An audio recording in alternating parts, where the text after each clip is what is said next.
por shock hipovolémico, pero por causa de sangrado. La aplicabilidad para las pérdidas que no sean por sangrado, pues se puede dar también el mismo tipo de clasificación, pero hay que ser claros que no es lo mismo perder sangre que otro tipo de pérdida de distinta sangre.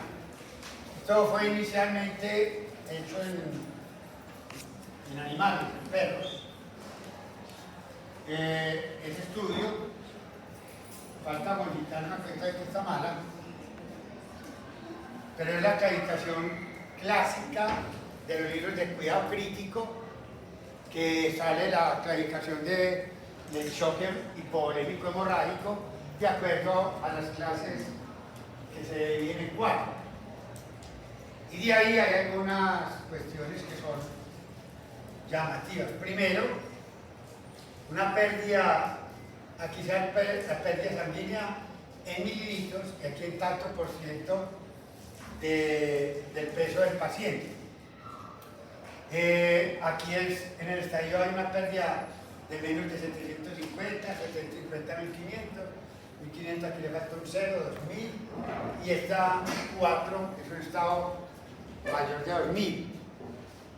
A veces no es fácil determinar esto, porque uno del paciente lo está viendo y no sabe cuánto pesaba antes y siquiera, pero bueno, eso es una guía.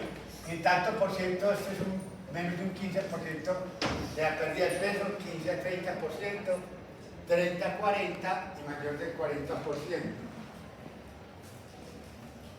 En cuanto a la frecuencia cardíaca, hay que hacer la aclaración.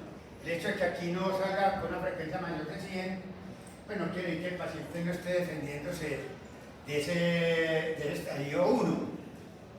Solo que como la frecuencia cardíaca es de 60 a 100, puede ser que él tenía 60 o 70 y subió a 90, 95 y todavía sale dentro del rango menos de 100, pero quiere que no haya aumentado su frecuencia cardíaca inherente para él.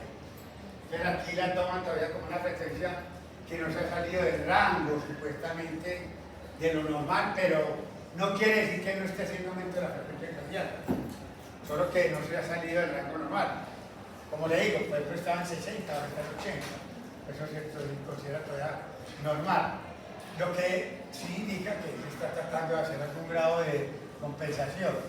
Aquí ya hay una salida de la frecuencia cardíaca del rango internacional más de lo normal, de 60 a 100, este es más de 100, mayor de 120, mayor de 140, correcto. Entonces, llama la atención esa taquicardia, pero ahorita hablamos de algunas cositas de eso. En cuanto a presión sistólica, aquí sale normal, pero va a ser una aclaración. Ahí hay, en el grado 2, lo que hay sea la hipotensión ortostática. Hipotensión ortostática que es definida de dos maneras distintas y con valores distintos en el examen físico verdaderamente. El primero de ellos tiene que ver con definir la hipotensión ortostática como una caída en la presión arterial sistólica más de 20 milímetros de mercurio de pies con respecto a la posición supino. Pero cuando se toma de pies, se supone que el paciente, yo lo he dejado parar un minuto, siquiera, o a la 2, para que él haga todos los reflejos. Si a pesar de estar de pie a los 2 minutos, yo tomo la presión de pie, no sentado, de pie, y me da 20 milímetros de caída más o más, que comparativamente con está acostado, dicen que no tiene un valor para hacer diagnóstico de hipotensión ortostática. En un estudio que hicieron en JAMA de revisión de muchos estudios en el mundo, encontraron que el valor de sensibilidad de eso es más bien bajito. O sea que hay gente que tiene hipotensión ortostática y no le dan el examen físico. O sea que tiene muchos falsos negativos, no le salen. Bueno, pero eso hay que aceptar. De hecho, el mejor signo para hipotensión ortostática no es, según esta revisión multicéntrica de varios estudios, no es la toma de la presión arterial y la caída de la presión sistólica de más de 20 milímetros de mercurio, sino que encontraron que lo que verdaderamente es impresionante de fidedigno es, al estar de pie a los 2 minutos, tomar el pulso y compararlo con la posición supina. Y cuando eso da de pie un aumento en las pulsaciones, o sea en la frecuencia cardíaca, más de 30 o 30 por minuto, 30 más por minuto, eso le da sopa y seco a la hipotensión ortostática definida por presión arterial sistólica.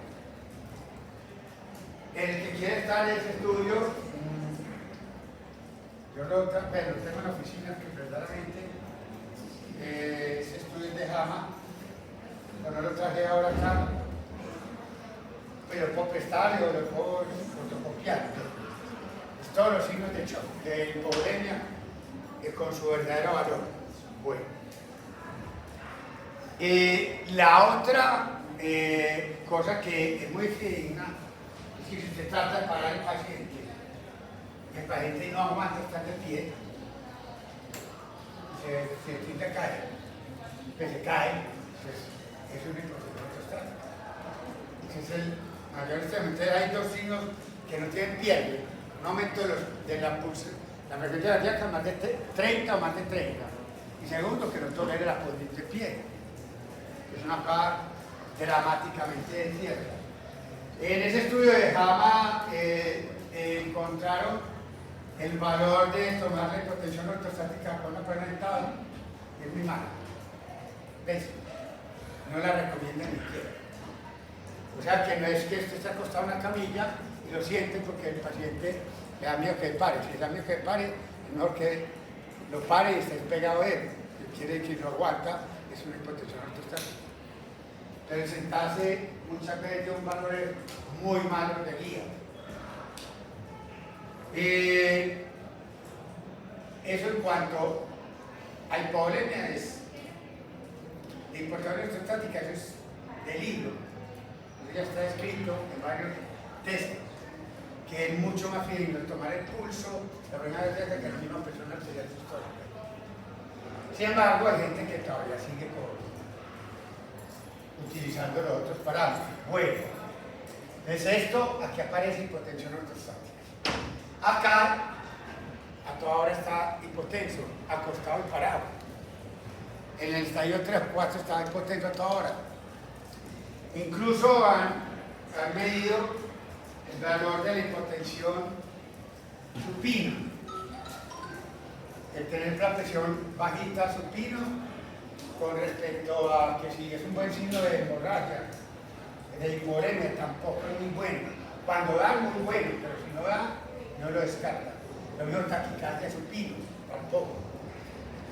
Hay varios índices que son bastante interesantes que se los puedo traer de esa revisión de JAMA para que vea que tiene su valor, que es una revisión de mucho estudio.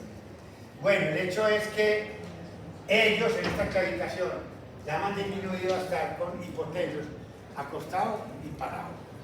Ya no es como el 2 que es cambios con la ortostasis, sino que aquí a toda hora está ya fregado, acostado y parado.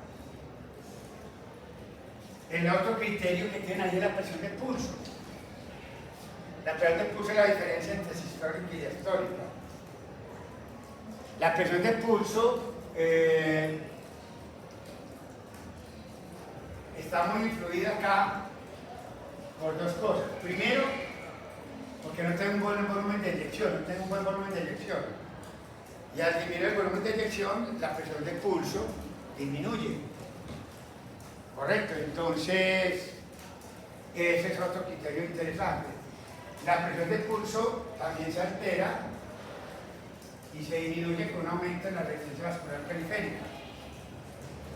Cuando nosotros veíamos eso, nosotros teníamos esta, que la presión de pulso era igual Esta era la estancia o la resistencia pues, para la inflación. Aquí tenía el volumen de eyección y aquí tenía el volumen diastólico.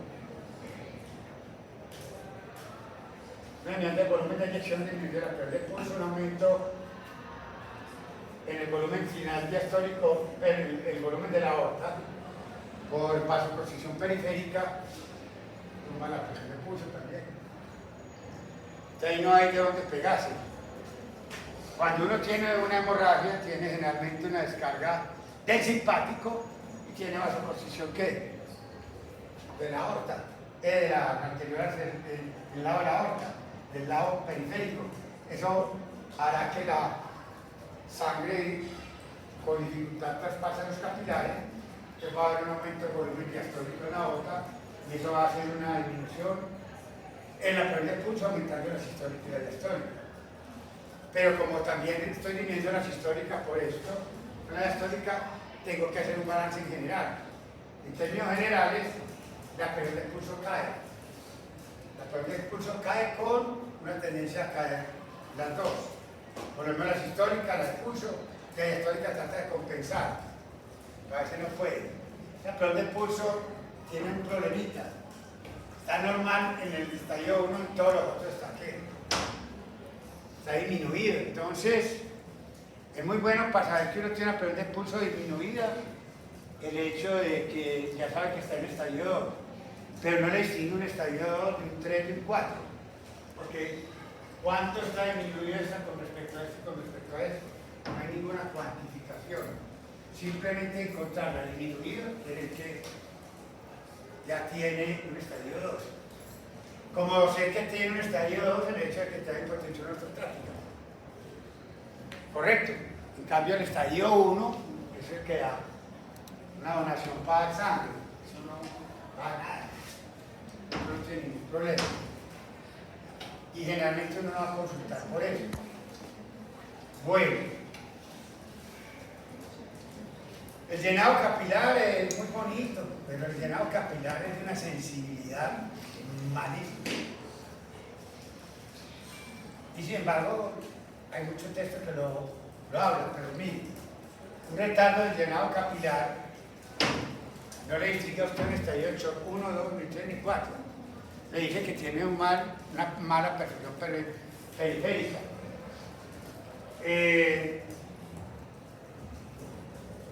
Si quiere, después yo le traigo las estadísticas de eso, pero el llenado de pulso no es un signo muy fidedigno de hemorragia, de hipovolemia, pero bueno, está retardado el llenado capilar tanto en el estadio como en el 4.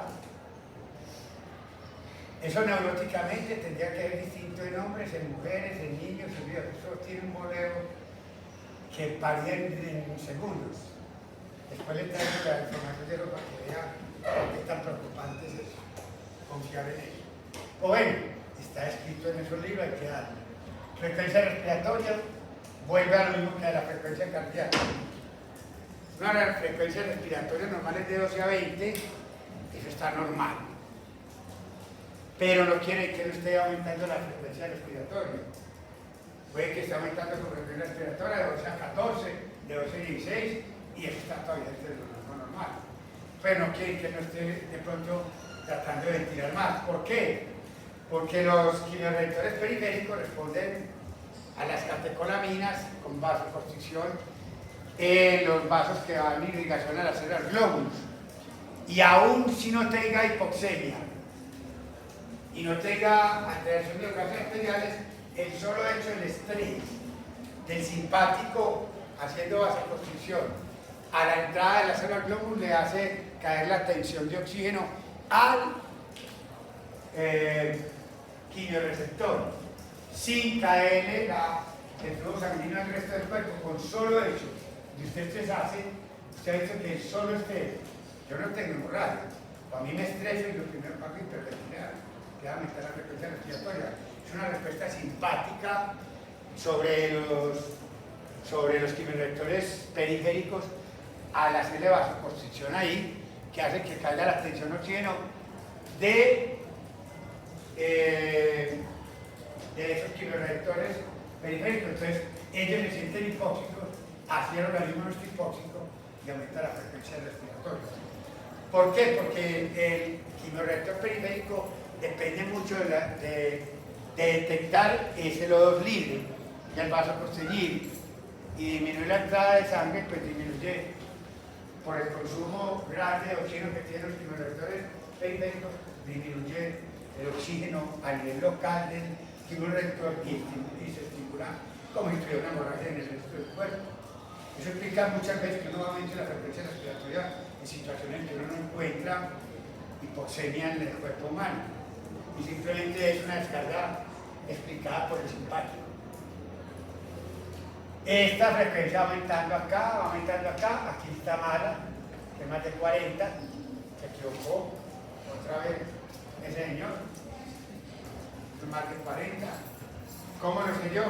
Yo busqué la última edición y la cambié. El que no ha cambiado soy yo. Quiero cambiar allá. Y sacarla del libro nuevo. De París, todas estas cosas. Cuidado crítico. Ya acabo de llevar ese valor ahí. Bueno, eliminación urinaria, más de 30 mililitros por hora, va haciendo progresivamente más oliguria a medida que va progresando el estado de shock. Pues eso es muy bonito para ciertos tipos de shock. Y pues, cuando uno ya está a morir, imagino que es mi orina, pero yo le quiero decir al que yo amigo acá, pues que eso es muy bueno con un perro que se sangra. Pero yo tengo un Addison, ¿qué pasa?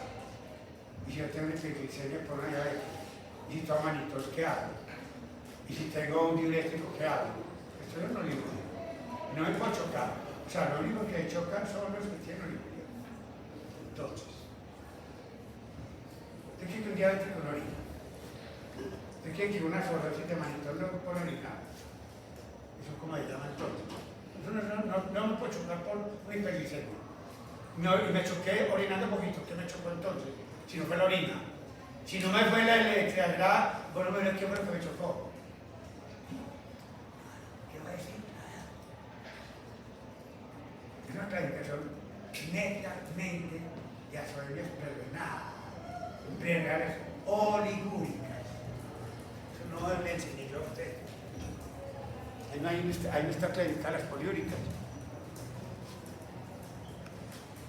Entonces yo esa clasificación no le pongo mucho cuento. Pero para la oligúrica está muy bacano.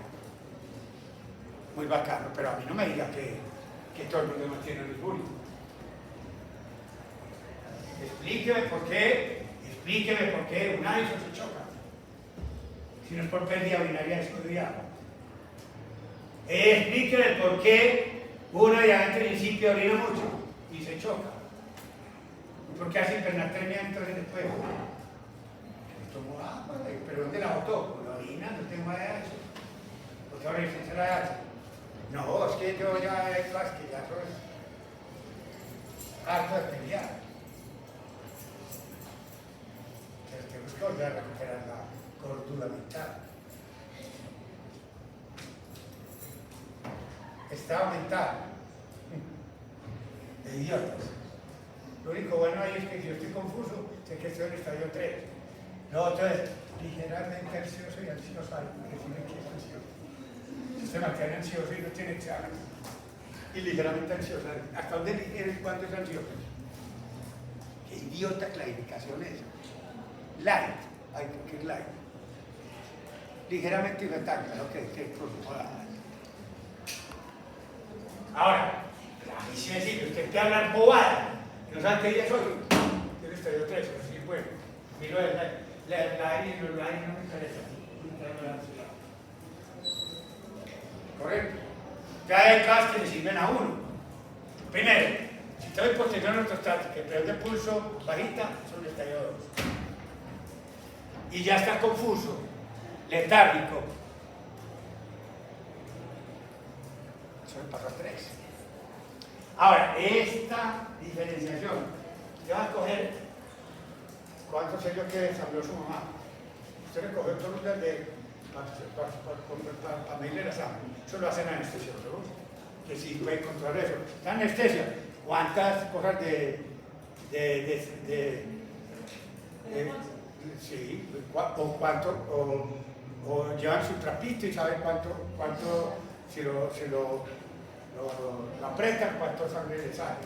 Y calculan así, pero vos vas a cambiar en una moto, como a ver cuánto arregló. Vaya a buscar el charquero y recoger la sangre.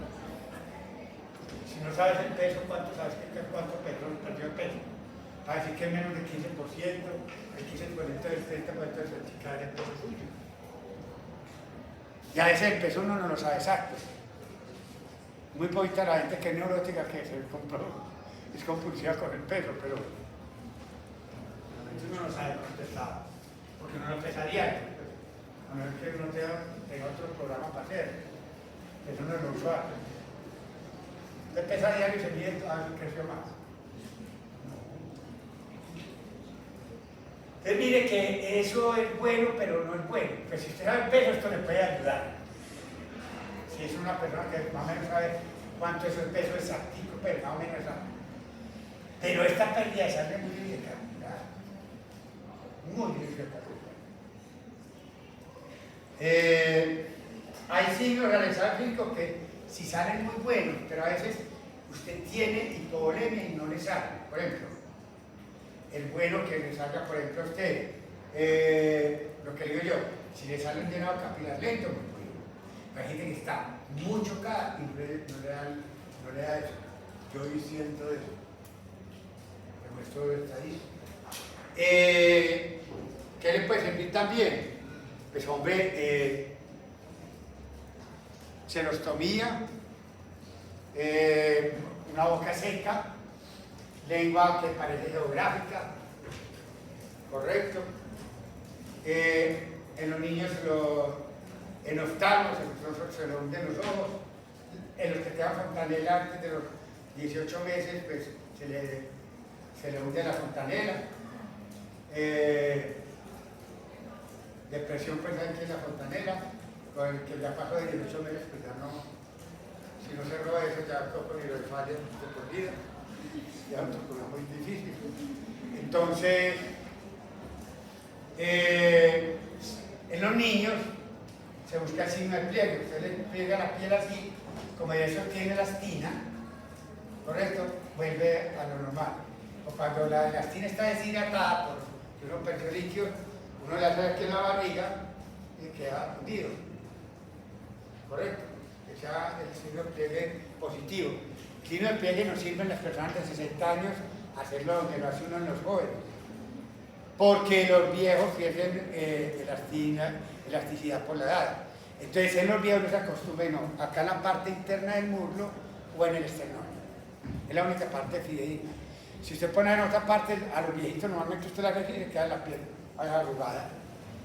O sea, tiene un signo de pliegue normalmente positivo, por pérdida de elasticidad de la elastina. ¿Correcto? Entonces, en los mayores de 60 años se hace en parte interna de los muslos y en esternón, si usted lo va a hacer. Pues el neonatal lo ve muy fácilmente uno en los niños, los deshidratados, los niños muy claros, uno los ve ahí mismo hundidos. Los ojos son hundidos, y falta de lágrimas. Lo que pasa es que uno en un adulto no espera que ponga a llorar, pero los niños lloran por todo, entonces un niño llorando a una tonalidad bastante alta y uno le ve lágrimas, está deshidratado, pues tiene algunas cosas, pues debería tener lágrimas. En los adultos sí es muy claro la lengua como geográfica, seca, la xerostomía, la boca totalmente seca, signo de pliegue como les dije, les puede servir. Son como los más llamativos signos de hipovolemia. De todas maneras, yo les traigo eso, que lo dejé en la oficina, pero es un artículo muy interesante. Lo que pasa es que dice que cuando uno encuentra algo positivo muy bueno, pero mucha gente está de hipovolemia y no presenta lo que yo acabo de decir, porque son cambios que no son muy extremo, que está muy polémico, ¿no? Algunos están apenas en un limbo muy raro, en que uno no sabe si es polémico o no. Incluso eso lleva a veces a que uno tenga que hacer pruebas terapéuticas. ¿Qué es una prueba terapéutica? Uno le dice, tiremos la lanza, dejamos un litro de salina al chorro, y se empieza a mejorar, que está ahí polémico, correcto. Y si no, se gana un litro de líquido adicional y se descachó y ya no vuelve a repetirlo, pero no va a ser ningún problema grave hacia nivel mundial. Entonces, yo quiero ser claro en esto. Para mí esto lo puede interpretar un estudiante como decir que todo paciente chocado tiene que estar libre.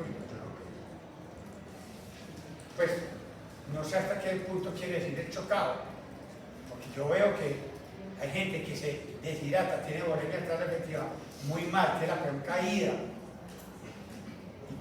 y la causa de él fue poliuria. Pero usted no me puede decir que todos los pacientes van a caer a eso. ¿Correcto? Entonces, no sé si eso es claro.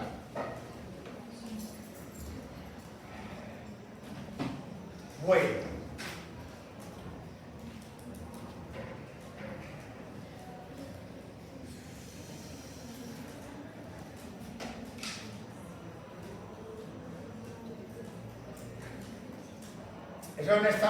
Eso estamos de hipovolemia. De hipovolemia, ¿qué podemos decir? A ver, si a mí me diera por hacer huella de comida de sodio, verdaderamente, yo qué pudiera decir en esto. Uno, de todas maneras, por piel, tracto gastrointestinal, pierde aproximadamente en un día 5 miliequivalentes de sodio por día, 5 de piel y 5 de tracto gastrointestinal, son 10 miliequivalentes por día. Entonces uno diría, ¿y el riñón qué? ¿Cuánto es lo mínimo que el riñón pudiera ser capaz de ser amarrado y no orinar? El riñón para el sodio es muy bueno para retener sodio. Y es muy bueno para botar sodio también. Si usted toreara un riñón y no le diera comida de sal, el riñón es más perfecto que la piel y que el tracto gastrointestinal. Es capaz de orinar en menos de 1 miliequivalente en un día. Y el otro tenía 5 y 5, 10, más uno del riñón, 11, mínimo. O sea, lo mínimo que yo debería comer de sodio en un día serían entre 10 y 11 miliequivalentes para reemplazar las pérdidas por piel, por tracto gastrointestinal y un riñón perfecto, que me sepa capaz de reabsorber bastante. Bueno, no seamos tan exagerados, pero no póngale 5 miliequivalentes, menos de 5. Yo con 15 miliequivalentes me hicieron. Hay culturas, hay una tribu en Brasil que estudiaron para hipertensión y no les da hipertensión. Y increíblemente todo el estudio que hicieron ellos comían menos de 15 miliequivalentes de sodio en un día y no tenían problema. Nunca había un hipertenso. No encontró hipertenso allá. Inicialmente creo que era un problema que era genético, que ellos tenían una protección genética. Al parecer, al estudiar la dieta, eran tribus que era una tribu que no comían casi sal. Muy poquito, pero era muy bajito, pues, no sé exactamente el número. Pero fue un llamado de atención para eso. Bueno, lo que quiero decirles yo es que para que uno le dé una hipovolemia porque no coma sal, es casi imposible. Casi imposible, ¿por qué? Porque en esta sociedad industrializada, desde que se crearon las industrias, se creó la industria de la sal, de mesas, de acero. Y el ser humano no come menos de 50 miliequivalentes de sodio en un día. Y eso es lo que usted, con 50 equivalentes, paga y sobra lo que botó la piel, lo que botó el tracto gastrointestinal y lo que botó los riñones. Entonces, es muy difícil que vea usted que usted, porque no comió sodio, va a tener una hipovolemia por causa de una inadecuada dieta de sodio. ¿Correcto? Entonces uno generalmente busca otra razón. Bueno.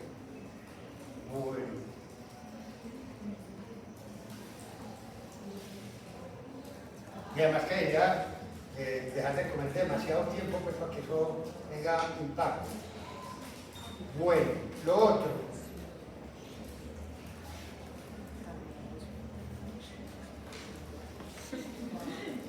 Pérdida de sodio por la piel. Las pérdidas por piel son de dos tipos. Obviamente, la evaporación del agua de la piel a través de la capa córnea que protege, es lo que algunos llaman perspirar. Pero esa perspiración es de agua pura, nunca se lleva el sodio con él. Distinto a la sudoración. La sudoración es por las glándulas sudoríparas, por donde tienen los pelitos en la piel. Ahí drenan y uno ve la gota de sudor. Esa sí tiene sodio. Pero la sudoración no es lo mismo que perspiración. Esa perspiración es de agua pura. El sudor tiene un rango entre 20 y 90 miliequivalentes de sodio por litro de sudor. Y aproximadamente en un día de temperatura de 20 grados centígrados, la pérdida de sudor es 100 mililitros, o sea, muy poquito. No pasa, como decíamos ahora, de 5 miliequivalentes en un día por piel, más lo que habíamos dicho de tracto gastrointestinal, otros 5, en términos generales. Pero lo que sí es verdad es que el volumen de sudor y la concentración de sodio no es la misma el día 1 que está en la costa al día 5 que está en la costa.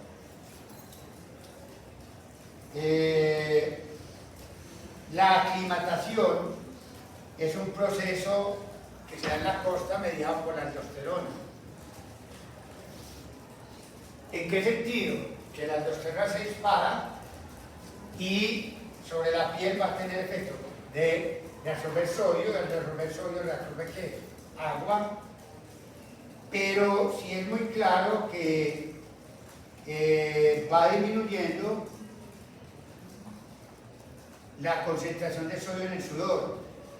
Puede llegar hasta 5 a 10 miliequivalentes por litro, cuando inicialmente era de 20 a 90, un rango muy variable. En muchos libros muy cercano a 60, y ya estoy bajando a 5 a 10 miliequivalentes por litro. Los pacientes que tienen deficiencia en mineralocorticoides, como las enfermedades adrenales o los que tienen fibrosis quística, pueden pueden no tener esta adaptación buena, por eso tendrán más problemas con eso. El sudor no es una causa importante en una persona normal. A 20 grados centígrados de pérdida de sodio y nadie va a creer que uno va a tener una hipovolemia por sudoración. Normal. Pero una severa sudoración puede causar hipovolemia en casos de cambios de temperatura extremos. Por ejemplo, un ejercicio demasiado violento, de tal manera que la temperatura corporal no puede ser mantenida durante el ejercicio, o cuando la temperatura está muy alta. En el medio ambiente usted sufre, mejor dicho, la temperatura es tan grande que supera la capacidad de sudar uno, que al sudar uno disipa calor, disminuye la temperatura. Pero si la temperatura está muy alta o el ejercicio es exhausto, uno se calienta, entonces sufre lo que llama que la sudoración es ineficiente para el ejercicio extremo o para un cambio climático extremo.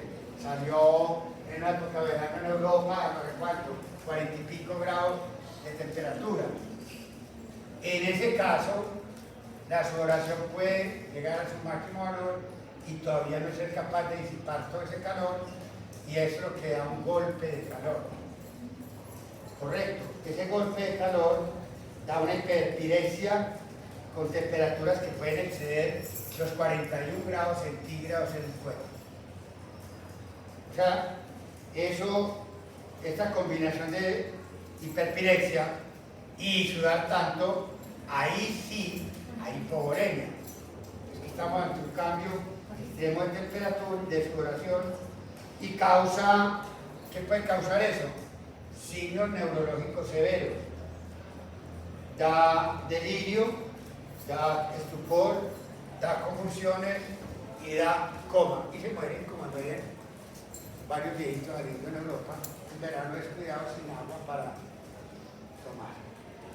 En 2 cuadritas de nuevo. Pero coge un golpe de calor, y el golpe de calor no le da para reaccionar, da un cuadro confusional neurológico. Quedó tirado, ya no hay nada que hacer. Por la hiperpirexia y por la hipovolemia. Bueno,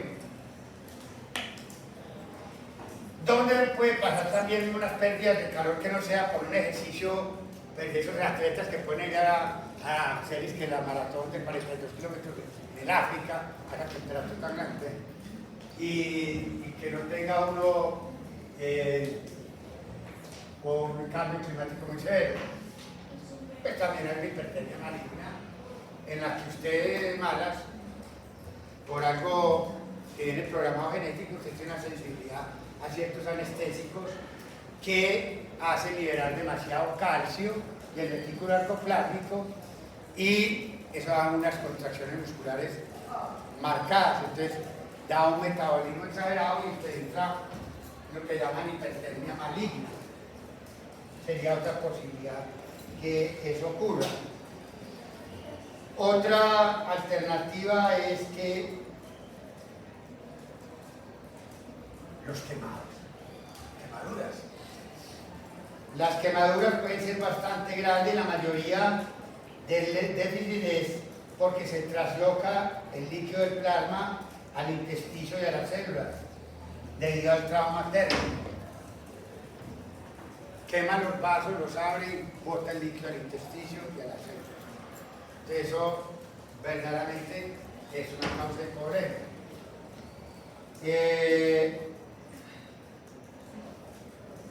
También, ustedes saben que los quemados a veces también tienen grandes pérdidas de, como dañan los vasos, de proteínas. Entonces botan el sudado del área quemada.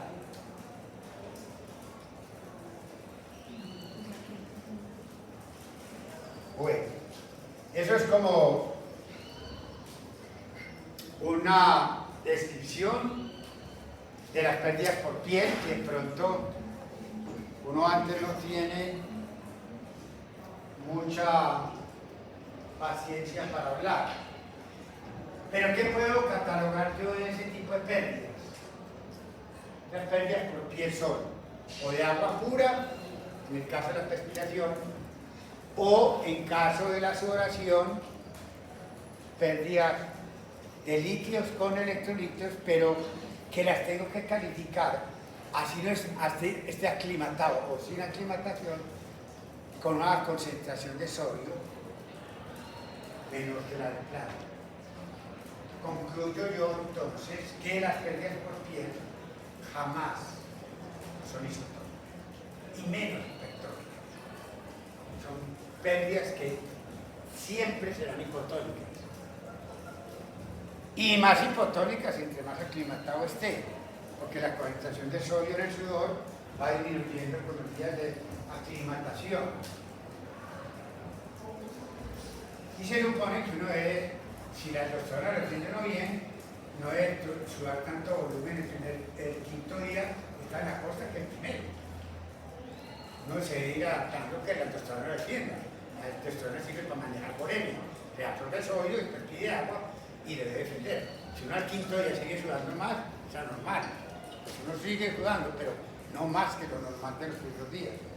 Entonces, hay dos cosas con la aclimatación del sudor de la acumulación del ser humano. Disminuye el volumen y disminuye la concentración de sodio. Cloro. ¿Correcto? Disminuye la concentración de sodio y cloro. Que es algo que es muy claro, llamativo. ¿Correcto? Bueno,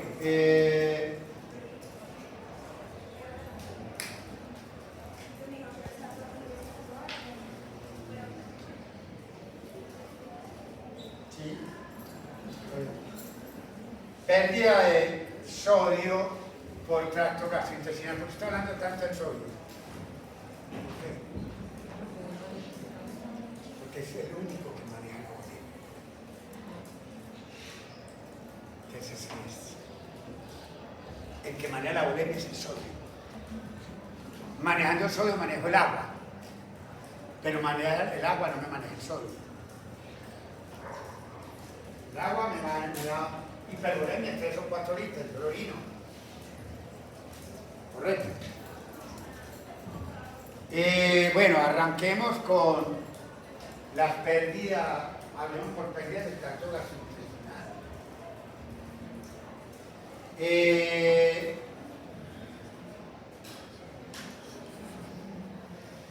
Normalmente aproximadamente, vuelvo y enfatizo, 5.000 equivalentes por día del sodio que yo ingiero en mi dieta se da para el sanitario de pecado, si no estoy diarrea. Entonces soy muy claro, ya hay cosas que ya deben estar aprendiendo. Sudor en un día normal de 20 grados centígrados, defecación en un día normal sin diarrea, pasa de 10.000 equivalentes de sodio. Eso no da hipovolemia. Por eso hicimos los casos de que puede haber hipovolemia. Bueno, ¿qué más de eso? El hecho de que yo bote tan poquito sodio en el día, no diría, es que el tracto gastrointestinal secreta muy poquito sodio. Y eso verdaderamente no es verdad. Lo que pasa es que uno, de lo que secreta de líquidos, lo reabsorbe la gran mayoría. ¿Correcto? Entonces, usted ve cuánto secreta el páncreas, cuánto secreta de líquidos en un día. El flujo, por ejemplo, el duodeno, se ha calculado en mililitros por día que secrete 8.500, 8 litros y medio. Y usted no defeca 8 litros y medio de líquido.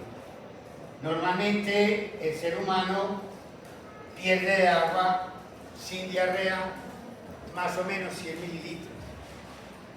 Lo mismo que habíamos planteado como con el sudor, ¿correcto?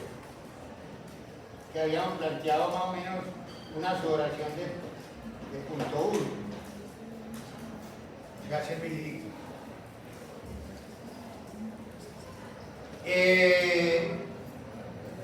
La vesícula biliar, 500 mililitros. Páncreas, 500. Yeyuno, 3.000. Íleo, 600. Colon, 100. Sume para usted solo defecar 100 mililitros.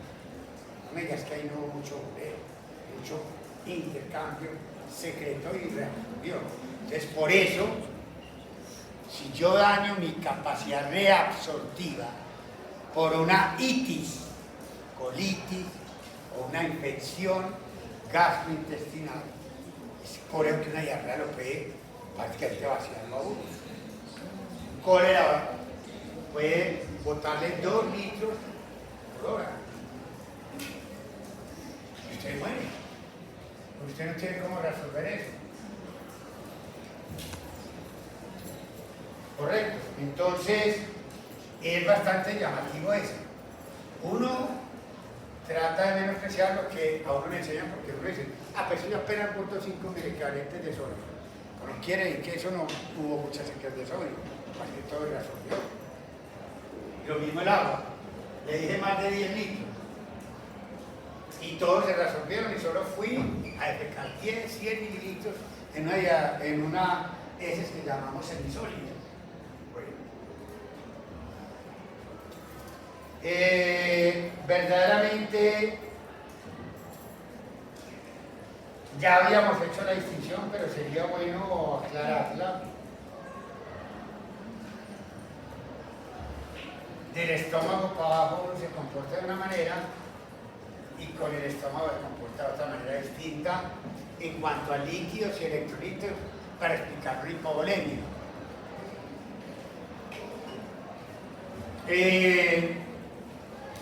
Obviamente, todo epitelio tiene que tener una anidasa carbónica.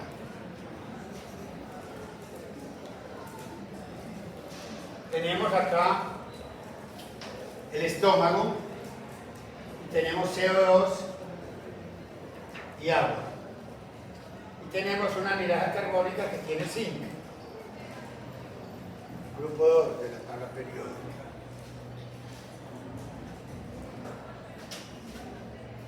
La anidasa carbónica con el zinc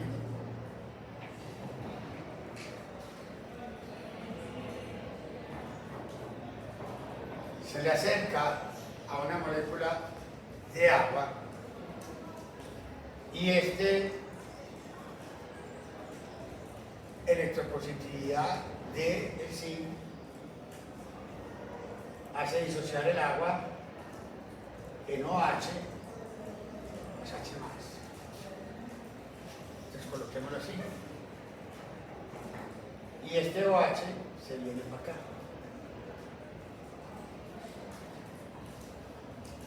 Y queda anidasa carbónica con zinc OH. Libre en el medio va a quedar el hidrogenión, el cual tiene que ser buferizado por un residuo de histidina de cualquier proteína que se encuentre, que si es en el plasma será albúmina, filinógeno, no sé qué. El promedio tiene 8 residuos de cistina y histidina por molécula.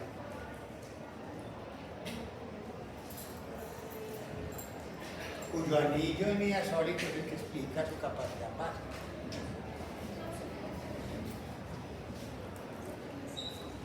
Entonces, si yo quito esto, eso puede seguir actuando.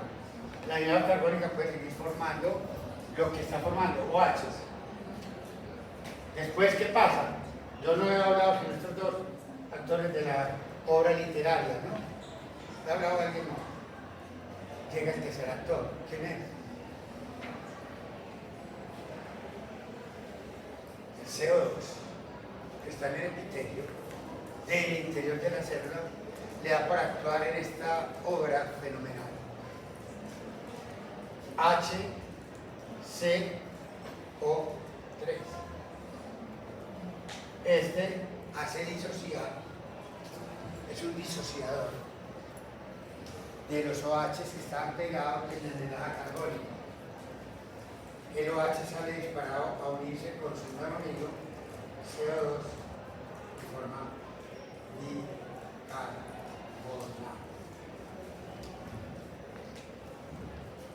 Es el famoso bicarbonato que formó la anidasa carbónica y en ningún lado, de ningún texto, de ningún ser humano que llame profesor actualizado, se formó ácido carbónico. La anidasa carbónica no forma ácido carbónico. Jamás ha formado ácido carbónico. Pero la naturaleza sí me forma ácido carbónico. En forma espontánea. Si yo no pongo anidasa carbónica, le doy toda la garantía que demora 20 horas, pero eso termina así. Esta reacción que uno le gusta que le explique para dejarlo uno tranquilo, es verdad que sea, pero 13.000 veces más lento la generación de bicarbonato por esta vía que con la edad carbónica, que la acelera 13.000 veces. Pero que el hecho de que te acelere 13.000 veces la producción de bicarbonato no quiere que produjo 13.000 veces más ácido carbónico. La anidrida carbónica no forma ácido carbónico. El ácido carbónico se crea espontáneamente una reacción supremamente lenta, que tan lenta es que el organismo no puede confiar en ella para transportar el CO2 de los tejidos hacia el pulmón. Y tiene que pedir cacao de una enzima llamada anidrida carbónica para que 60 y pico % del CO2 viaje no como CO2, viaje como bicarbonato. O como la anidrida carbónica es tan brillante en el pulmón, hace al revés, tira la reacción para el otro lado y es capaz de volver a hacer al revés, y el bicarbonato me lo convierte como por arte de magia otra vez en CO2. Y yo creí que la mayoría de mi CO2 viajó como CO2 en mi plasma. Jamás de los jamás, jamás de los jamás. La minoría del CO2 viajó como CO2. Lo otro viajó mimetizado, transformado temporalmente en forma de bicarbonato. Este abrebocas académico lo sufre todo epitelio, entre ellos los preferidos de ustedes, los que menos dominan, renal, porque lo saben mucho de renal porque no les gusta, pero eso no les importa. Nos vemos en quinto otra vez. Y ahí sí se la sube. No van a preparar, en quinto también tiene problemas porque tiene rotaciones. Se no van, entonces eso es muy bueno, un terreno para estresarlos. Yo lo voy a estresar. Y una vez le digo, eche la bendición en quinto si pasa cuánto. ¿Correcto? Échese la bendición. Porque yo ahí no tengo ninguna amistad con nadie. ¿Ves? 11 clases de sodio, 11 clases de potasio. El que fue él. Y a la 1 de la tarde, pero y 3 de la tarde, ¿verdad? Algunas veces dichosos a las 5, pero pocas. Vamos hablando claro de lo que está enfrentando. ¿Qué pasa con esto? Aquí hay un bicarbonato, más H más. ¿Y qué pasa con esto? Pues, esto va para la luz, y por eso hay ácido clorhídrico, KCl, también secreta uno en el estómago, y con un pH muy bajito, menor que 2. Pues cuando uno está con ingesta de comida, cuando está en el periodo postprandial, tiene un pH ligeramente más alto. El hecho es que el pH más bajo acá y este bicarbonato se va para la sangre. Marea alcalina. La marea alcalina que llama. Cuando uno normal pasa el jugo gástrico, bolo alimenticio, al duodeno, encontramos 3 órganos que son grandes secretadores de bicarbonato. El principal de todos, pues obviamente, que le ha hecho paciente es el páncreas. El páncreas por litro, bota de bicarbonato 120 miliequivalentes por litro. Recuerden que el bicarbonato en el plasma es de 22 a 26. O sea, eso es una vulgaridad de bicarbonato. ¿Pero por qué lo hace? Porque tiene que ir a buferizar todo este ácido porque este bicarbonato va para acá. Y esto va a meter una carga ácida a un duodeno de 1, lo rompe, hace una úlcera duodenal. Entonces, el páncreas es un gran protector, el mejor protector de todos de la acidez del estómago. La bilis no es tan tesa, Mire, la bilis tiene más o menos en promedio por litro de bilis 25 miliequivalentes de bicarbonato, la misma que el plasma. Claro que en este momento, como yo no tenía nada de bicarbonato en el me sirve. A ver, ¿cómo dijéramos? Sí. El duodeno, pues como dijéramos, la pared duodenal, tiene una concentración de bicarbonato más bien bajita, 10 miliequivalentes por litro. Pero entre los tres están sacando una buena cantidad de bicarbonato por litro. Junte bilis, junte páncreas y duodeno, y da una muy buena concentración de bicarbonato para tratar de contrarrestar la acidez del estómago. Entonces, ¿qué pasa en un ser humano normal? Que acá, en lo que sigue, yo secreté ¿qué? Bicarbonato a la luz. Lo secreté. Pero si secreté bicarbonato, eso viene en la anhidrasa carbónica. ¿Y quién se iba generado? H+.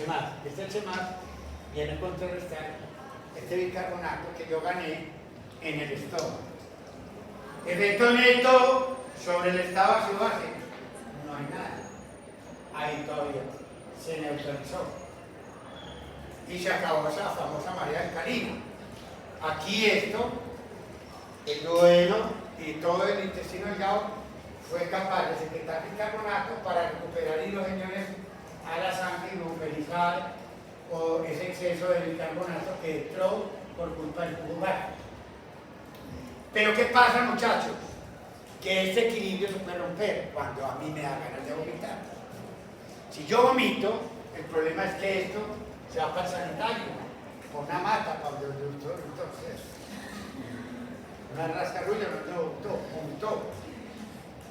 Se le fue para donde era, pues ya no es suyo, no fue vomitó la otra vez. Entonces, ¿qué pasa? Esto queda una ganancia en esta entonces. Dedicarnos a nadie porque de aquí ya no va a haber recorrido para que este bolo incite a que este bote bicarbonato. No porque estoy vomitando agua y sodio y cloro y potasio al sanitario. Entonces no va a haber estímulo para el intestino. Me saqué este bicarbonato y yo recuperé los hidrogeniones en sangre y me buferice esa ganancia inicial de bicarbonato que hizo el vómito. Ya que el vómito, al cortar este recorrido, si el vómito no hubiese existido, había un equilibrio. Pero como esto rompió aquel equilibrio y no bota hacia allá y no va buena cantidad de líquido hacia el duodeno y hacia el páncreas y hacia la vesícula biliar, pues obviamente yo quedo en una alcalosis metabólica, que es lo que la gran, inmensa mayoría de los vómitos gástricos da. Pero entonces, el vómito es un productor de alcalosis metabólica. El vómito bota potasio también, pero la pérdida de potasio por el vómito es muy baja. El potasio en un litro de vómito es 5 a 10 miliequivalentes por litro. ¿Y eso qué tiene que ver? ¿Yo qué voy a saber con eso? Yo voy a dar un dato. Yo tengo que botar entre 200 y 400 miliequivalentes de potasio al mundo exterior para que mi sangre baje 1 miliequivalente por litro la concentración del potasio en el plasma. ¿Me explico? Yo tengo 4 de potasio en mi plasma. Quiero que me baje a 3. Apunte vómito. Haga eso. Yo tengo que botar entre 200 y 400. Voy a poner del promedio 300. ¿Cuánto tiene potasio el vómito? 5 a 10 miliequivalentes por litro. Voy a ponerlo más grande. 10 miliequivalentes de potasio. Voy a botar por la litro que vaya de vómito al sanitario. Para botar, es que vaya es buena gente, 200, voy a poner lo mínimo. Tacho. ¿Quién vomita 20 litros y no ha consultado? Idiota. Un mongólico. ¿Quién vomita 20? ¿Quién un sorteo de vómito? Ni en las mejores vomitadas de uno borracho llega a vomitar más de un litro, pero él no ya preocupado. Más que vomitar, la vamos a fritar. ¿Quién va a vomitar 20 litros? Para bajar un equivalente de potasio. Entonces mi pregunta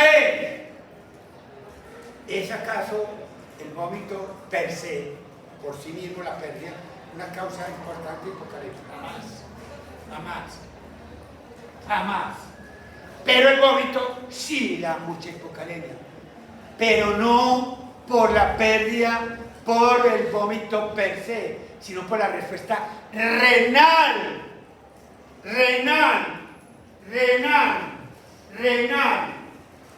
a ese exceso de bicarbonato.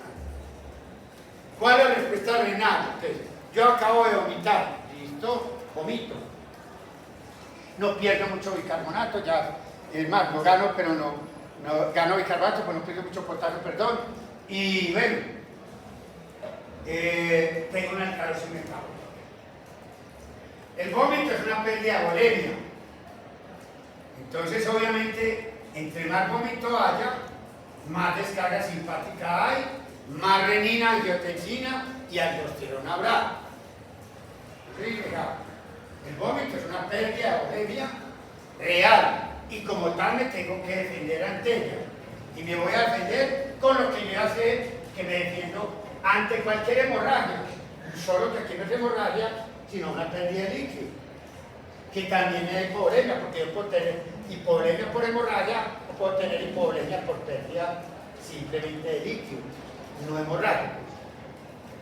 Entonces va a ocurrir lo siguiente.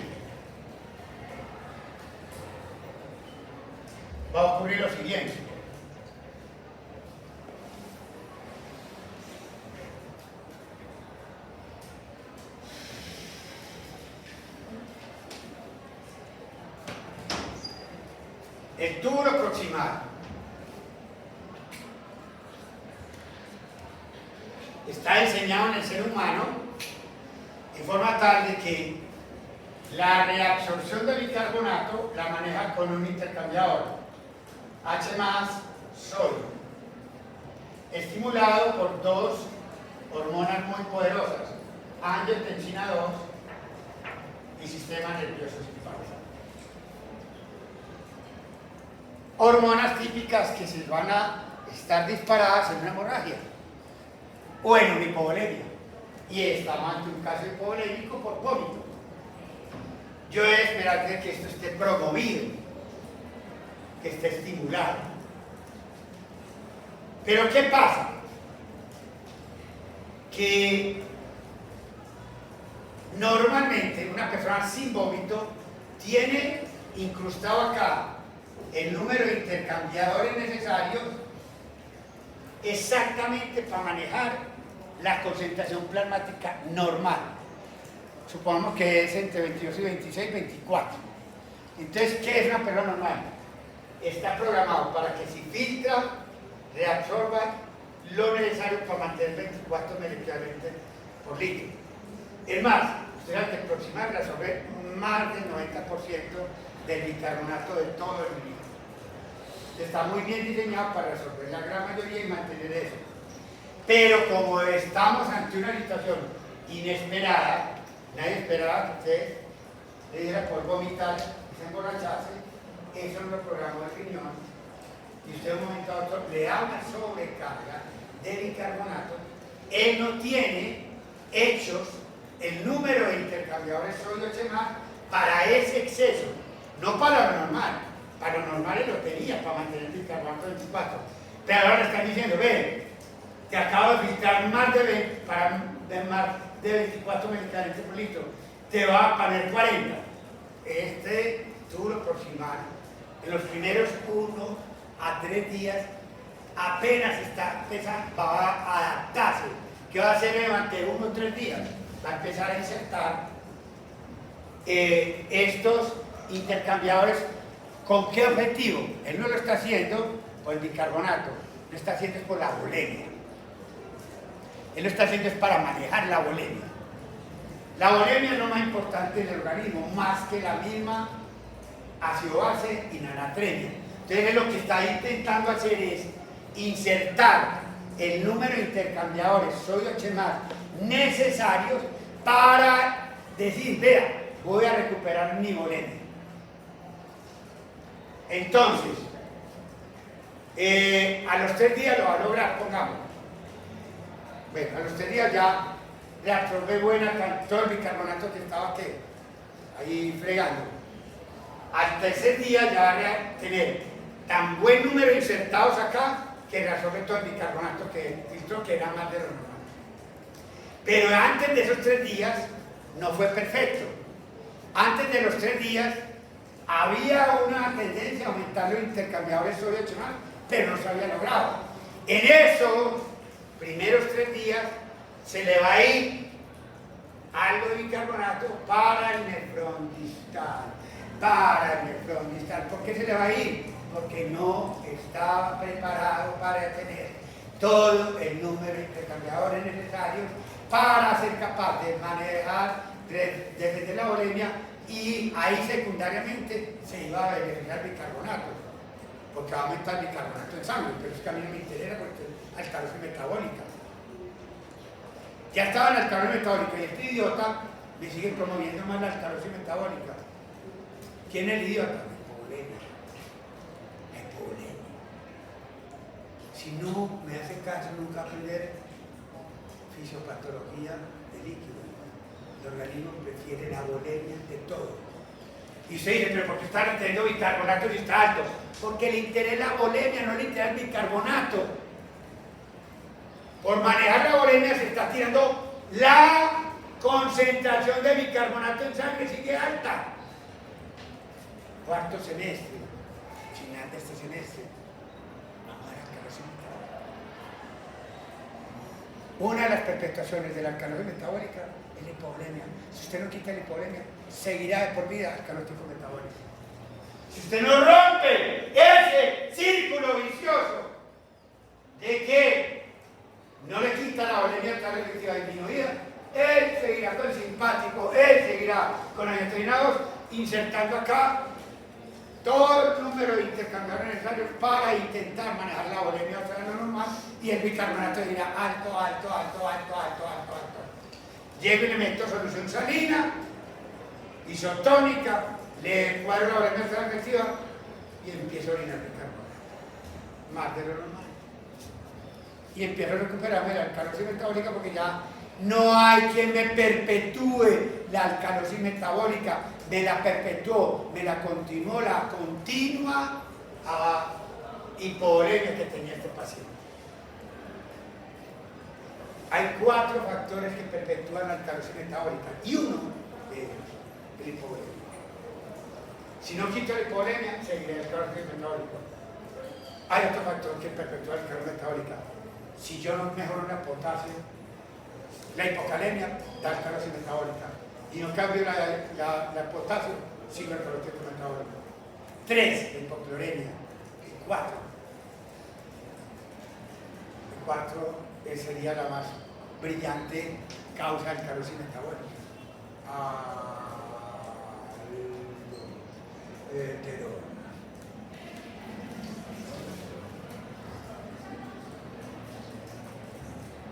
Tenemos la alcalosis metabólica, es una abrebocas. Es una abrebocas de lo intenso que veremos eso. Brutal. Mínimo 30 palos. A ver, en una despedida celestial de celeste. Aquí. Llegue bien el potasio. Por ahí. Y no me digan que menos de 35 es 40. No solo de sola alcalosis metabólica. Yo espero llorar ya, tenemos un nuevo rector, que pueden hablar con él. Más que le interesa la única parte. ¿Me conoce? El otro no me conocía. Usted va a estudiar duro, ¿no? Seguimos. Entonces, ¿dónde va a estar el desastre, que la célula principal, el nefrón distal, que tiene célula principal,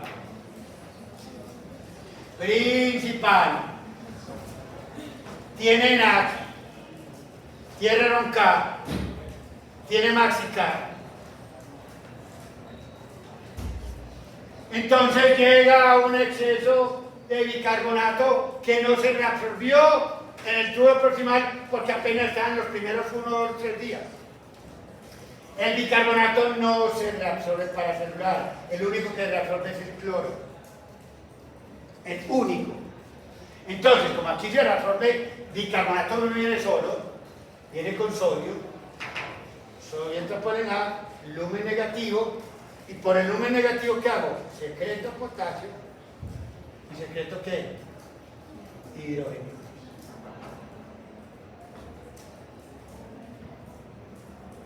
Funcionamiento elemental de la célula principal. Reabsorción positivo, crea un lumen negativo, por el lumen negativo pelea un positivo, otro positivo o reabsorbo cloro. Pero cloro no hay, porque lo vomité en el sanitario. Ácido clorhídrico, KCl, cloruro de potasio. Entonces, ¿qué va a llegar allá? Es el bicarbonato. Y el bicarbonato es un anillo no reabsorbible. Y me va a aumentar el lumen negativo. ¿A quién tengo que botar? Potasio, hidrogeniones, potasio, hidrogeniones. Y el potasio ahí es tipo de hipocalemia. Esa es la hipocalemia que hace severo el vomitador, el que tiene alcalosis metabólica. Es la pérdida renal de potasio la que lo mata a uno, no la pérdida por vómito. La pérdida del vómito es 5 a 10 veces por litro y nadie vomita más de 20 litros sin ir a consulta. Entonces eso es dramático. Dramático. Hay causas extraordinariamente raras, como muy lento. Sí, no importa. Es demasiado lento. Demasiado explicador, ¿no? No importa. Tenemos a ver qué ha hecho la bendición, a ver qué pasa después. Mire otra cuestión.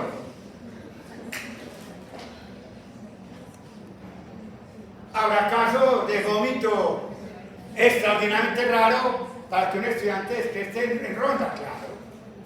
Causas de vómito que es acidosis metabólica.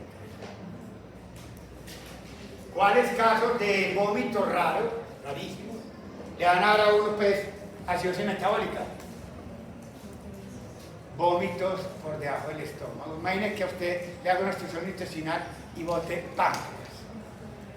Se mezcla el jugo gástrico con el de páncreas.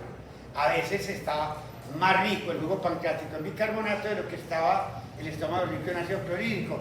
Los vómitos biliosos, los de vesícula biliar, los de páncreas, pueden ganarle a la secreción de ácido clorhídrico. Y en ese caso, increíblemente, uno vomita y el vómito le sale dando todo lo contrario a lo que la mayoría de los vómitos dan. Acidosis metabólica cuando deberían dar alcalosis metabólica. Pero esos vómitos no son de estómago nomás.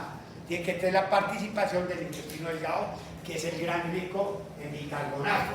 Y en ese entonces debe ganarle la secreción de bicarbonato a la de ácido clorhídrico, porque de todas maneras pasó por el estómago. De todas maneras, para vomitarle uno bilis, tiene que la bota por dónde. Estómago, esófago y se fue para afuera. Y en ese recorrido puede haber recogido algo de ácido clorhídrico. Debe ser que en ocasiones le dan al bicarbonato secretado de páncreas y todo eso, a lo que yo estoy vomitando de ácido clorhídrico, y por eso esos casos pueden dar esos vómitos que son típicos, biliosos, oscuros, que pueden dar alteraciones anormales en el estado ácido-básico. Nos dirigimos hacia las diarreas. Diarrea. La secreción del colon, el colon bota más o menos, muy variable, pero bueno, pero de potasio, puede llegar a botar 90 miliequivalentes por litro. Aquí no es como el sudor, que es de 5 a 10 miliequivalentes por litro. Aquí no es como estamos viendo el vómito que 5 ml por litro. Aquí incluso se ha escrito veces que el potasio perdido por una enfermedad crónica puede llegar hasta 90 miligramos por litro. Entonces una diarrea de por sí, a diferencia del vómito de por sí, es una causa de hipocalemia. Ahí sí hay una causa importante de hipocalemia.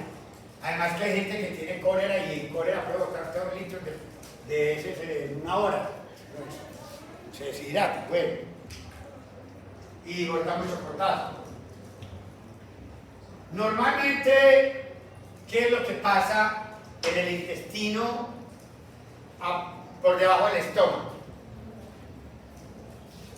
Miren que en el estómago uno es secretor de cloro, con ácido clorhídrico, con cloruro de potasio, y reabsorbedor de ¿qué? De bicarbonato. Con excepción de creo que un pedacito de lirio, todo el resto del intestino, incluyendo el colon, va a hacer lo siguiente.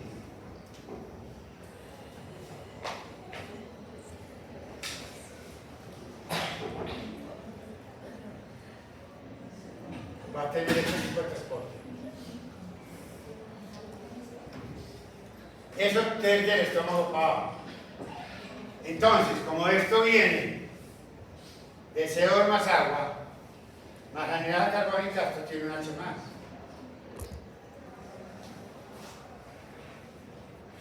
El intestino debajo del estómago, hasta que llega al recto, es un promotor de asociación metabólica. Porque es un secretor de bicarbonato y un promotor de reabsorción de ¿qué? De hidrogeniones. En este orden de ideas, bota un bicarbonato y reabsorbe un cloro, que es lo contrario a lo que hace el estómago. Bota cloro y reabsorbe bicarbonato. Un anión compitiendo con el otro. Los dos son aniones principales en el líquido extracelular. Entonces, yo estimulo este sistema de transporte por una infección intestinal o por un cólera y aumento esto. Entonces empieza a aumentar la concentración de bicarbonato en las heces. Y la diarrea es una gran perdedora de bicarbonato.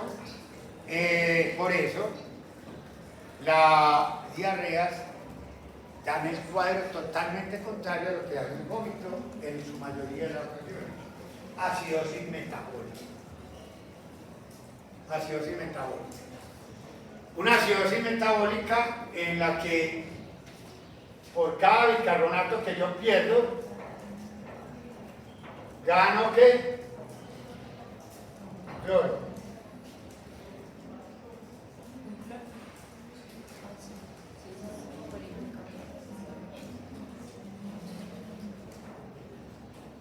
Anión gas, normal. Anión gas, normal.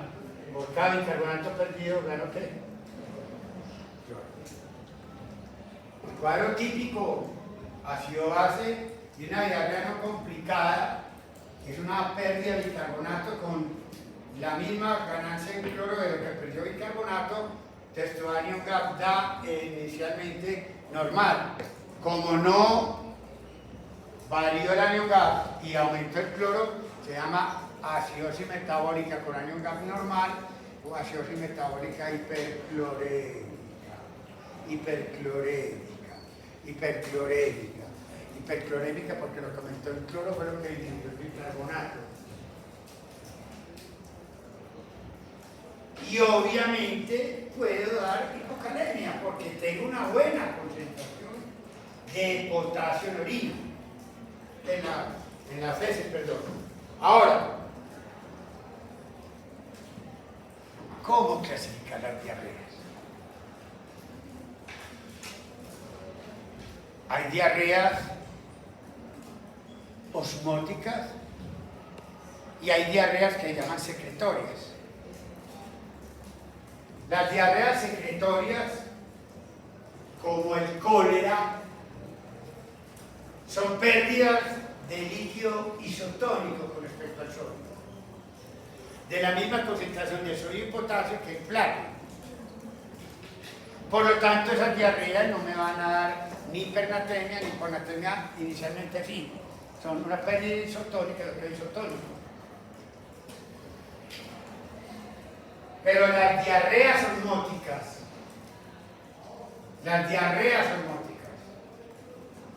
como las que dan los laxantes a veces, las diarreas osmóticas son hipotónicas. Son de una concentración de sodio y potasio en las heces menor que la del bucal.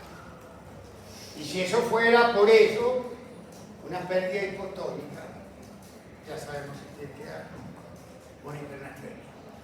Pero frecuentemente no dan hipernatremia. Y no dan hipernatremia porque el ser humano toma más agua de la que necesita. Entonces, cuando le da la hipernatremia, le da sed y le da por tomar más agua de la que debería haber tomado. Y frecuentemente lo que uno ve con las pérdidas de diarrea hipotónica es que son hiponatrémicos, cuando deberían ser hipernatrémicos. Deberían, por teoría, por pérdida hipotónica, volverse hipertónicos.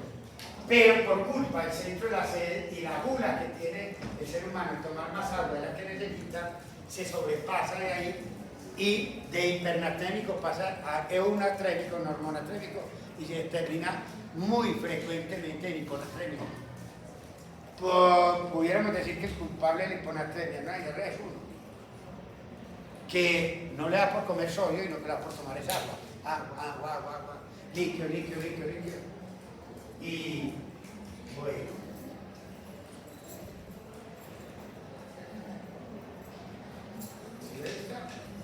entonces tenemos hipocalemia, posiblemente tenemos una acidosis metabólica hiperclorémica. Pues habrá casos de diarrea también necesariamente raros en los que pasa lo contrario, da alcalosis metabólica. 1, 2, 3, 4, más o menos me acuerdo yo. Síndrome de Zollinger-Ellison, hipergastrinoma. Gastrina, aumenta la motilidad gástrica y es tan rápida la motilidad gástrica que manda el peristaltismo tan rápido que no hace el intercambio cloro-bicarbonato acá y sale botando ¿qué? Cloro en las heces. Y el bicarbonato se queda en sangre. Causa rara de esclerosis metabólica en una diarrea.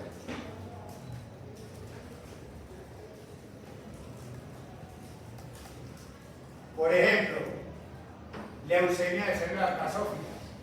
Los basófilos son grandes presentadores de histamina. La histamina es un secretagogo que aumenta el peristaltismo y vuelve a hacer el mismo boreo. Bueno, es una causa rara.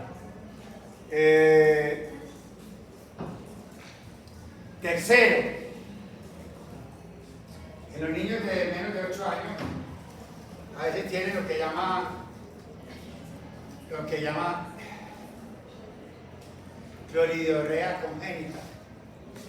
Cloridorrea, botar de forma de diarrea el cloro, cloridorrea congénita. Tienen un problema con este transportador que no funciona. Y hay otro que puede ser un cuarto que se llama adenoma velloso del recto, que increíblemente unas veces secreta bicarbonato y da acidosis metabólica.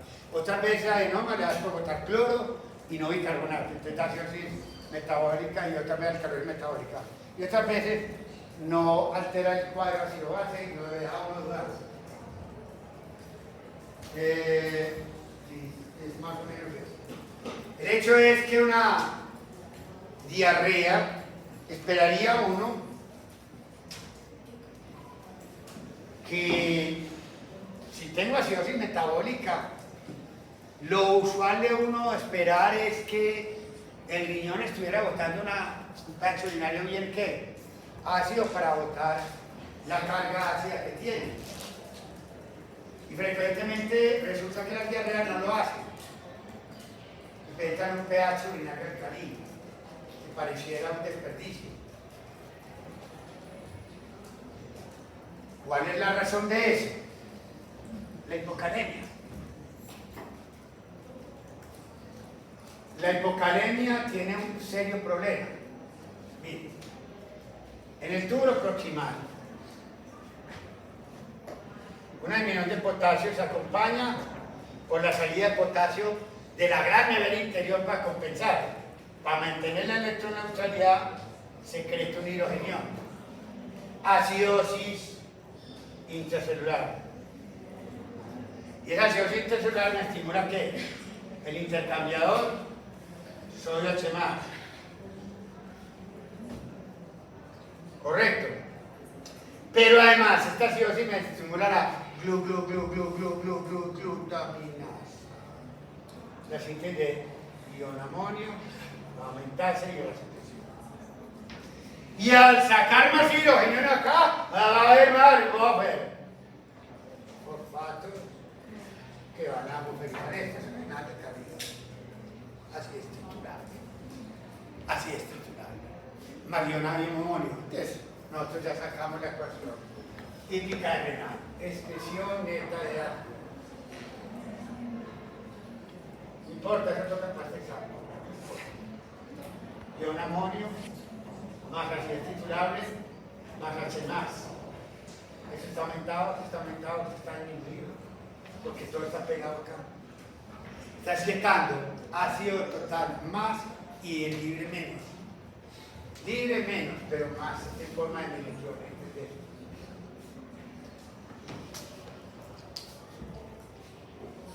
Excreción neta de ácido total aumentado. Yo voy a haber aumentado y el libre está ¿qué? Disminuido, pues que esté nanoequivalente, que son 1000 equivalentes. Usted nunca le va a ganar un nanoequivalente o un equivalente. Un nanoequivalente o no un equivalente es mucho menor. Son 1.000.000 de veces menos. 1000. Nano 10 a la 9. 10 a la 3, 10 a la menos 3. A 10 a la menos 9, a 10 a la 6. Entonces, nada, siempre le da el punto de no crear que porque está libre disminuido, va a estar la expresión de orina ácida disminuida. Porque esto es el 1000 equivalentes. Esto, como que está aumentadito, el 1000 equivalentes, 1.000.000 de veces más de lo que esto puede estar disminuido.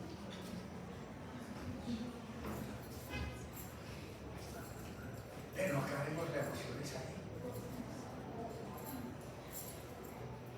Gap urinario.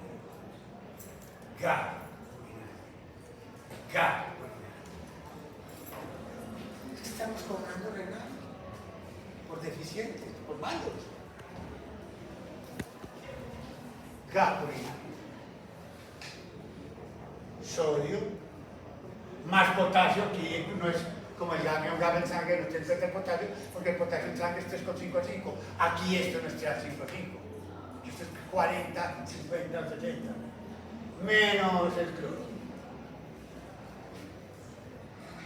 ¿Qué es el GAP urinario normal? Uno normalmente tiene un GAP urinario de 0 positivo. Eso es lo normal. Para la producción de ion amonio normal es 24 horas. Pero resulta que, según este idiota, el potasio me está llevando a una producción de ion amonio ¿qué? Más alta que lo normal. Y me está aumentando la producción de ion amonio mucho. Y el ion amonio es un catión no medible. Si aumenta el catión no medible, ¿quién debió haber disminuido por electroneutralidad? El sodio del potasio, que es lo típico de una diarrea clásica con acidosis metabólica hiperclorémica, que daño el GAP urinario es negativo. Herramienta fundamental para distinguirla de las otras alteraciones graves de acidosis metabólica en los que el GAP urinario está 0 positivo, como son ácidos tubular, renal, proximal y distal. La distal tipo 2, la proximal tipo 1. Acidosis metabólica, espero porque eso lo explicaba yo. Espero que mi colega haga eso. Porque la acción tubular renal necesita una explicación de 1 hora, por lo menos. Si uno quiere, bueno, si quiere malo, no importa. Malo vale cualquier cosa. Como daban aquí hace algunas veces, la verdad, en otra época. Correcto. Entonces, ahí divido yo. Si el hallazgo urinario es negativo, mi causa es una acidosis metabólica de origen extrarenal. Si el problema es una acidosis metabólica extrarenal, el hallazgo urinario va a ser positivo. Porque en la acidosis tubular renal proximal o distal no hay buena producción de ion amonio. Y si no hay buena producción de ion amonio, ¿quién tiene que aumentar? El sodio y el potasio, y a lo contrario la diarrea. El gas urinario da positivo. Entonces eso verdaderamente está gigante. Ven a acá que pues estamos mostrando eso. Hasta luego.